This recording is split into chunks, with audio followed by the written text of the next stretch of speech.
Magandang araw, Bagong Pilipinas. Narito ang Police News Express sa oras na ito.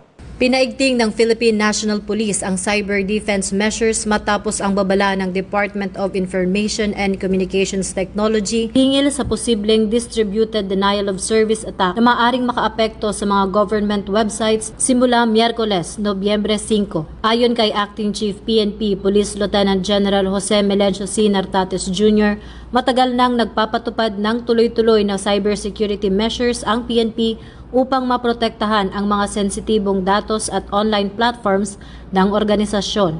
Kabilang sa mga pinagtibay na seguridad ang multi-layered protection protocols gaya ng mas matatag na firewall system hardening at mas mahigpit na data access validation para sa mga database ng e-warrant, police clearance system, SIRAS, firearms records at iba pa. Sa pagpapatibay ng National Cybersecurity Framework, nakikipag-ugnayan ng PNP sa DICT, Cybercrime Investigation and Coordinating Center, National Telecommunications Commission at iba pang ahensya upang matiyak ang tuloy-tuloy na operasyon ng law enforcement at walang patid na access ng publiko sa online police services. Nakahanda rin ang PNP na tumulong sa iba't pang ahensya at sa publiko kung lalala ang cyber attacks. Patuloy na naka-heightened alert ang PNP Anti-Cybercrime Group na nagsasagawa ng 24/7 monitoring upang agad makapagpatupad ng response protocols sakaling maapektuhan ang mga police websites o public systems. Hinihikayat din ng PNP ang mga mamamayan na maging mapanuri at responsable